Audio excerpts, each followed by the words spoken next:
Assalamu alaikum. Welcome back to my YouTube channel. Once again, I'm here among you people ताकि बेटा हम एक और इम्पोर्टेंट टॉपिक पर बात कर सकें। और वो टॉपिक बेटा हर ज़बान ज़दआम होता है, हर स्टूडेंट के जहन में वो बात होती है। ख़ास तौर पे हमारे वो स्टूडेंट्स जो कि स्कूलिंग या कॉलेज लेवल के एग्ज़िट डोर्स पर खड़े होते हैं। मीन्स हमारे पास जैसे ही स्टूडेंट मैट्रिक और इंटरमीडिएट के बाद एक नई दुनिया में यूनिवर्सिटी लेवल के अंदर डाइव करने वाले होते हैं, तो उनके जहन में बहुत सारी बातें जो होती हैं वो हमारे पास चल रही होती हैं बेटा। और उन बातों के अंदर सबसे बड़ी बात होती है रिलेटेड टू कैरियर बेटा, कि उनका जो कैरियर है वो हमारे पास क्या होगा। उनमें से कौन सा बच्चा या कौन सा स्टूडेंट सक्सेसफुल कंसीडर किया जाएगा और कौन सा बच्चा सक्सेसफुल कंसीडर नहीं होगा। क्योंकि बेटा हम इतने अनजान हो चुके हैं अपनी लाइफ के अंदर कि हमें सक्सेस की प्रॉपर डेफिनेशन भी नहीं पता। क्योंकि सक्सेस का वर्ड एक बहुत ही वास्ट और डाइवर्सिफाई वर्ड है, जिसके बहुत सारे एस्पेक्ट्स हैं, जिसके बहुत सारे कंपोनेंट्स हैं। और एज अ ह्यूमन आप सबको पता है कि हम वो तमाम कंपोनेंट्स अचीव नहीं कर सकते, लेकिन उसके नियर बाय हम उसके करीब करीब जा सकते हैं। हम अपना बेस्ट दे सकते हैं और उतना अचीव कर सकते हैं कि बेटा जिसमें हम सेल्फ सेटिस्फेक्शन की तरफ चले जाएं। अब बात ये होती है कि सेल्फ सेटिस्फेक्शन में तो ऐसा बच्चा भी जा सकता है जो मुतमईन बेगैरत हो। ठीक है, एक मजाकन कह रहा हूँ ऑब्वियसली, कि अगर कोई 500 नंबर लेके 1200 में से वो कहे कि मैं सेल्फ सेटिस्फेक्शन में हूँ, तो बेटा सेल्फ सेटिस्फेक्शन ये एक सिर्फ पार्ट है डेफिनेशन ऑफ सक्सेस का। उसमें होता क्या है कि बेटा एक्चुअली डेफिनेशन एक सक्सेस की अगर मैं सिंपल करूं तो वो हमारे पास पीस ऑफ माइंड होता है, कि जब हमारा जहन सुकून में होता है और हमें ये पता होता है कि बेटा हमने बेस्ट अचीव करने के लिए या अपने आप को बेहतर बनाने के लिए अपनी बेहतर से बेहतर एफर्ट पुट की है, और इससे ज्यादा एफर्ट्स हम पुट नहीं कर सकते थे जब आप मेंटली भी सेटिस्फाइड हो और आपको पता हो कि आप वो अपनी तमाम एफर्ट्स पुट कर चुके हो जो कि एक बेहतर इंसान बनने के लिए ज़रूरी थी। तो अब बात ये होती है कि बेटा जब आप तमाम एफर्ट्स पुट करते हो, ख़ास तौर पे हमारे वो स्टूडेंट्स जो कि इंटरमीडिएट के फ़ौरन बाद मूव ऑन करने वाले होते हैं डिफरेंट यूनिवर्सिटीज़ की तरफ, ठीक है, और डिफरेंट कैरियर्स की तरफ, डिफरेंट कोर्सेज की तरफ। तो उनका सबसे बड़ा सवाल पहले तो ये होता है कि हमें कौन सा कैरियर चूज़ करना चाहिए, कौन सा कैरियर चूज़ नहीं करना चाहिए। वो एक अलग डिबेट है, उसमें पहले भी मैंने एक वीडियो बनाई थी, लेकिन वो बैक यार्ड में वो वीडियो थी। लेकिन यूजुअली हमारी दुनिया, हमारा कंट्री, हमारे ये कोर्सेज करिकुलम अपडेट होते रहते हैं। तो इनशाला इस टॉपिक पे, इस डिबेट पे एक न्यू वीडियो मैं जल्दी अपलोड करूंगा कि कैरियर्स को आप किस तरह चूज कर सकते हो, अ, किस तरह उसको मॉडिफाई कर सकते हो, कौन से कैरियर आपको बेहतर आउटपुट देते हैं, कौन से कैरियर में आउटपुट बहुत ही कम है, और जो हमारे पास धक्कम पेल है उसमें बहुत ज़्यादा सेचुरेशन बहुत ज़्यादा है, या बाकी प्रॉब्लम्स या प्रोज एंड कॉन्स उसके बहुत ज़्यादा हैं। तो फिलहाल जिस टॉपिक में मैं बात करने वाला हूँ वो टॉपिक हमारे पास बेटा रिलेट करता है यूजुअली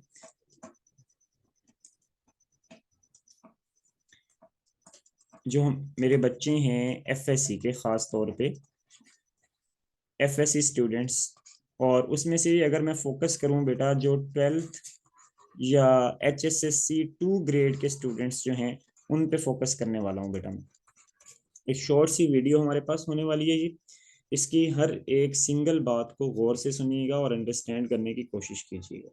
अब देखो बेटा, आप लोगों का जो पाथवे है, जो आपने फॉलो होना है आपकी लाइफ में या आपने फॉलो करना है ऑब्वियसली, वो हमारे पास क्या है बेटा, कि जब आपका 12th ग्रेड एंड होना है तो 12th ग्रेड के फौरन बाद आप different sort of competitive exams से गुजरने वाले हैं।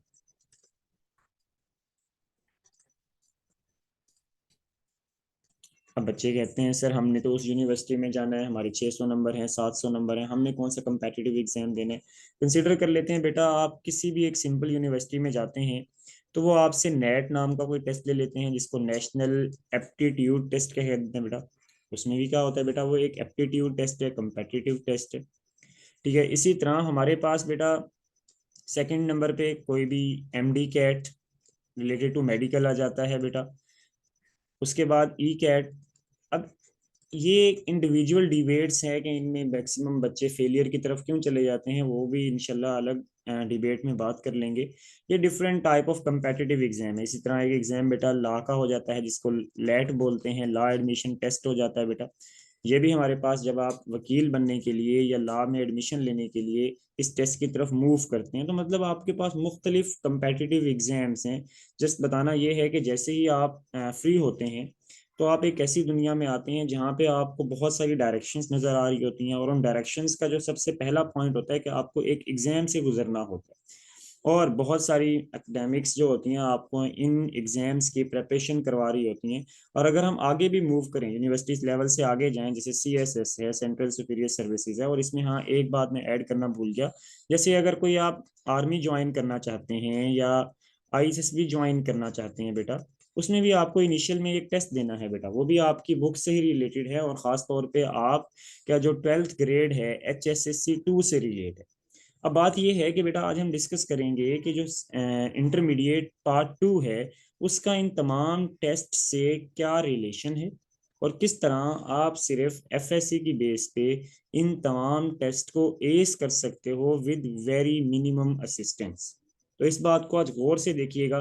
सिर्फ एक बहुत ही शॉर्ट सी बात आप लोगों को डिस्कस करनी है बेटा। अब यहाँ पे देखें बेटा, हमारे पास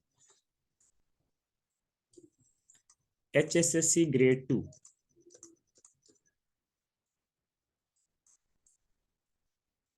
means 12th class. Basic subjects की बात करते हैं बेटा, हमारे पास फिजिक्स, केमिस्ट्री, बायोलॉजी, मैथमेटिक्स और इंग्लिश। मैंने तमाम टॉपिक्स को इकट्ठा कर दिया कि मैथ्स बेटा अगर आप ई कैट देने जा रहे हैं, ठीक है, या लेट का टेस्ट देने जा रहे हैं, फिजिक्स, केमिस्ट्री, बायोलॉजी और इंग्लिश बेटा एमडी कैट के लिए, और बाकी एप्टीट्यूड टेस्ट में भी कुछ मैथ्स के क्वेश्चंस होते हैं स्लाइड से, तो बेटा इसलिए मैंने इनको कमुलेटिव बात यहाँ कर दी है बेटा। अब बेटा करना क्या होता है कि बेटा जिस तरह हमारे दरमियान एक तो स्टूडेंट टीचर गैप बहुत ज़्यादा आ गया, और बहुत सारे बाकी फैक्टर्स आ गए हैं, जिसकी वजह से एक बच्चा जब HSSC ग्रेड 2 से क्लियर करता है, तो उसके जहन में अब हार्म से भरा हुआ जहन वो लेकर आ बैठा होता है बेटा, और उससे कुछ भी आइडिया नहीं होता।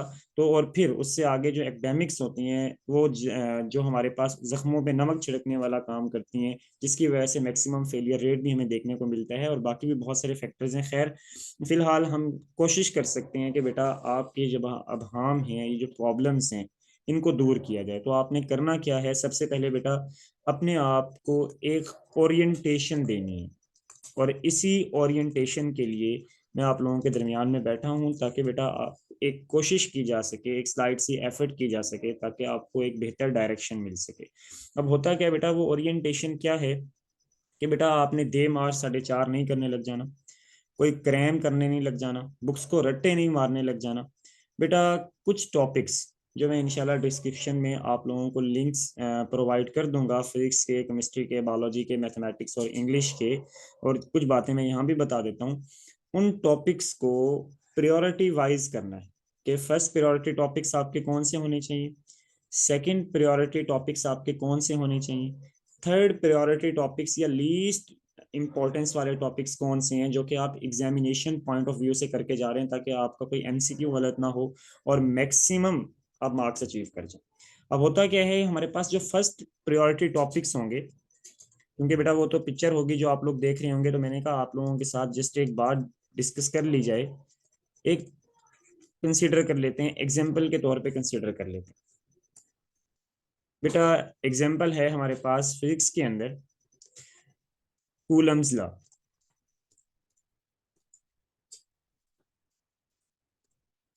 केमिस्ट्री के अंदर हम कर लेते हैं बेटा ऑर्गेनिक केमिस्ट्री, एक जस्ट एग्जांपल दे रहा हूं बेटा, और बायोलॉजी के अंदर कर लेते हैं बेटा physiology of human being, physiology of human being. Mathematics के अंदर बेटा हमारे पास जैसे कंसिडर कर लेते हैं बेटा ट्रिग्नोमेट्री, आई थिंक सो ये फर्स्ट ईयर के अंदर है, या कोई भी ऐसा टॉपिक जो कि बहुत इंपॉर्टेंट है। और इंग्लिश के अंदर बेटा हम ग्रामर लिख देते हैं बेटा यहाँ। तो बेटा ये हमारे पास कंसिडर करें बेटा, ये फर्स्ट प्रायोरिटी टॉपिक्स तो वैसे बहुत ज्यादा हैं, लेकिन उनमें से चंद एक टॉपिक्स को मैंने यहाँ पर उठाकर लिखा है। अब हमारे पास कूलम्स लॉ सिर्फ एक टॉपिक है, ऑर्गेनिक केमिस्ट्री पूरा एक बहुत बड़ा चैप्टर, या ऐसे समझ लें कि एक बहुत बड़ा पार्ट है। ठीक है, इसी तरह फिजियोलॉजी ऑफ ह्यूमन बीइंग की ह्यूमन बीइंग्स काम कैसे करते हैं, तो इसमें इनके तमाम ऑर्गन सिस्टम, जैसे कि हमारे पास नर्वस सिस्टम है, डाइजेस्टिव सिस्टम है, रिप्रोडक्टिव सिस्टम है, ठीक है, और इसके अलावा हमारे पास एंडोक्राइन सिस्टम है, एटसेट्रा वगैरह। अब आप लोगों ने करना क्या है कि जो चीज आप लोगों के हाथ में है, जो चीज आप लोगों के बैग्स में मौजूद है, जो आप लोगों के करिकुलम में मौजूद है, जो आप लोगों के सिलेबाई में मौजूद है, जैसे कि कूलम्स लॉ सेकेंड ईयर में मौजूद है, तो जब आप उसे रीड कर रहे हो तो इस तरह समझकर रीड करें कि बेटा इससे रिलेटेड एमसीक्यू आपका ना तो किसी टेस्ट के अंदर, क्लास टेस्ट के अंदर, ना ही वो प्री बोर्ड के अंदर, ना ही बोर्ड के एग्जाम के अंदर गलत होना चाहिए। क्योंकि यहाँ ज्यादा एमसीक्यूज तो आएंगे नहीं, कोई एक आध एमसीक्यू आएगा इन टॉपिक से रिलेटेड, या दो या चार या मैक्सिमम 5 एमसीक्यूज आ जाएंगे पूरे पेपर्स जो आप कंटिन्यू टेस्ट अपने आप को कर रहे होंगे। और उन टॉपिक्स के अंदर भी अगर आप एक एमसीक्यू गलत कर देते हैं, मतलब आपकी तैयारी 70 to 80% नहीं है इन टॉपिक्स की, याद रखिएगा, ये असेस करने का तरीका होता है। ठीक है, लेकिन अगर आप बेटा कंसिस्टेंटली इन टॉपिक्स को पास आउट करते जा रहे हो, तो बेटा अपने आप को सेल्फ सेटिस्फेक्शन की तरफ मूव कराना शुरू कर दो। तो मुबारक हो आप लोगों को, आप लोग अपने आप को बेहतरी की तरफ लेकर जा रहे हैं। लेकिन अगर उनमें से भी मिस्टेक्स हो रही हैं, रेपिटेटिव मिस्टेक्स हो रही हैं, तो काइंडली अपने आप को रीअसेस करें, उन टॉपिक्स को बार बार पढ़ें। फिजिक्स में खास तौर पे फोकस करें बेटा फार्मूलाए पे और उनकी एप्लीकेशन पे। बाकी भी इस पे बेटा बताऊंगा फर्दर के बेटा हम किस तरह सिंगल सिंगल सब्जेक्ट वाइज भी वीडियो बना दूंगा बेटा, कि आप किस सब्जेक्ट को किस तरह फर्दर रेस कर सकते हो। ऑर्गेनिक केमिस्ट्री पे जैसे आप फोकस कर रहे हैं, तो उसमें केमिकल रिएक्शंस होते हैं, मल्टीपल केमिकल रिएक्शंस। अब बच्चे की खिचड़ी पक जाती है कि उन केमिकल रिएक्शंस को कैसे याद किया जाए, लेकिन एग्जाम्स के पॉइंट ऑफ व्यू से भी इंपॉर्टेंट है। ठीक है, और खास तौर पे हमारे वो बच्चे जो पेयरिंग को फॉलो करते हैं, पंजाब बोर्ड के स्टूडेंट्स, तो उनके लिए थोड़ा डिफिकल्टी और लेवल बढ़ जाता है, क्योंकि वो कुछ टॉपिक्स ऐसे छोड़कर आए होते हैं जो आपको कंपेटिटिव एग्जाम में फेस करने पड़ रहे होते हैं। तो याद रखिएगा, जो चीज आप कर रहे हैं एटलीस्ट वो तो अच्छे से करें, और उनमें से भी वो चीज फर्स्ट प्रायोरिटी रखें जो आपको पता है कि ये चीज आगे आपके काम आनी है। अब आप लोगों को क्या आइडिया है, नहीं आइडिया कि कौन सी चीज आपके काम आनी है, नहीं आनी, तो उसकी लिस्ट इंशाल्लाह डिस्क्रिप्शन में आपके साथ लिंक शेयर कर दिया जाएगा, वहां से आप लोग डाउनलोड भी कर सकते हो और उसको देख भी सकते हो। और साइड पे कोई भी स्टिकी नोट्स हर बुक के शुरू में आप लगा कर देख सकते हो कि ये टॉपिक्स मुझे सबसे पहले करने हैं और अच्छे तरीके से करने हैं, क्योंकि आप लोग तमाम प्रेपरेशन के फेज में एंटर हो चुके हो और ये वो फेज है जो आपको बेहतरी की तरफ लेकर जा सकते हैं। ठीक है, तो बेटा ये जो हमारे पास एक जनरल सा आइडिया मैंने आप लोगों को दिया है, तो बेटा इससे ये होगा कि बेटा एक तो आपकी एग्जाम्स की प्रेपरेशन तो होनी ही होनी है, लेकिन एग्जाम्स की प्रेपरेशन के साथ जो आगे आने वाली लाइफ है उसमें भी आपको आसानी होगी, और कम से कम असिस्टेंस के बाद आप आगे कामयाबी का दरवाजा जो है आपके लिए खुल जाएगा बेटा। लेकिन अगर आप बेटा अपने आप को डाइवर्सिफाई नहीं करोगे, समझोगे नहीं चीज़ों को, अंडरस्टैंड नहीं करोगे, और मुंह उठाकर तैयारी करते चले जाओगे, क्रैम करते चले जाओगे, तो जस्ट लाइक ए डस्टबिन की तरह आप होंगे बेटा। फिर जिस तरह मर्जी आपको चलाया जाए, जिस तरह एक खाली डब्बा होता है उसको जैसे मर्जी मोल्ड किया जाए वो मोल्ड हो जाएगा। लेकिन बेटा अगर आप अपने आप को होन करोगे, शार्पन करोगे, पहले से ही अपने आप को प्रिपेयर करके बैठोगे, तो फिर बेटा डिफिकल्टी नहीं होगी, और होप सो इंशाल्लाह आप इन तमाम पॉइंट्स को फॉलो भी करोगे।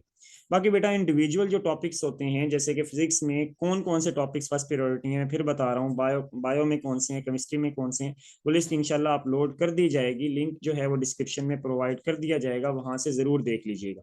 अब इंग्लिश में मेन पोर्शन ही ग्रामर का है, तो ग्रामर पे मेन फोकस करें बेटा। जैसे हमारे पास पोइटिक डिवाइसेस होती हैं, एक्टिव पैसिव है, नरेशन है, और एटसेट्रा, और भी बहुत सारी चीजें होती हैं बेटा। डिफरेंट चीज़ों का डिफरेंट यूज़ है, जैसे पार्ट्स ऑफ स्पीच जो है ख़ास तौर पे बहुत ज़्यादा इंपॉर्टेंट मैटर करते हैं। इस तरह अगर मैं बायोलॉजी की बात करूं, तो फिजियोलॉजी के जितने भी चैप्टर्स हैं ह्यूमन बीइंग के, जैसे नर्वस सिस्टम है, रेस्पिरेटरी सिस्टम है, रिप्रोडक्टिव सिस्टम है, ठीक है, केमिकल कोऑर्डिनेशन सिस्टम है, और इंसान के बेनिफिट्स के लिए काम जो किया, जैसे बायोटेक्नोलॉजी हो गया, तो बेटा इन टॉपिक्स को सबसे पहले आप बेहतरी की तरफ करें कि इन टॉपिक्स में से कोई चीज़ गलत ना हो। इसी तरह हमारे पास जो किडनी का सिस्टम होता है, हमारे पास रीनल सिस्टम है, तो ये सारे system physiology of human being से रिलेटेड है, क्योंकि आपके पास तो सेकेंड ईयर है।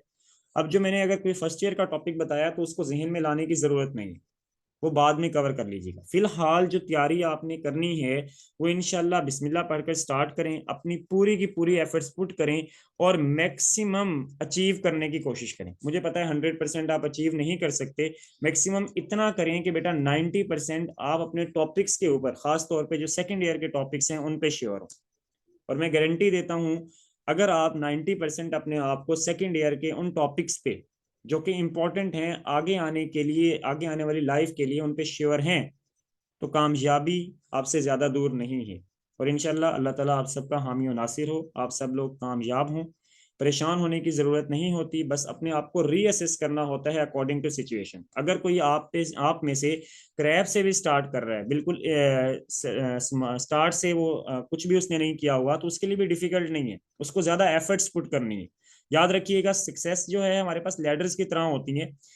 टारगेट अगर सबका सेम है, मैक्सिमम आपने अचीव करना है, तो हो सकता है आप में से कोई हायर लेवल पे एग्जिस्ट करता हो जहां तक उसकी प्रेपरेशन हो, कोई स्क्रैप से भी नीचे हो कि बिल्कुल गिरा पड़ा है, दीवार से लगा पड़ा है कि बस मेरे से तो कुछ नहीं होना। ठीक है, उसके लिए एफर्ट्स थोड़ी ज्यादा पुट करनी पड़ेंगी, अपने आप को ज्यादा टाइम देना पड़ेगा और अपने आप को रीअसेस करना पड़ेगा।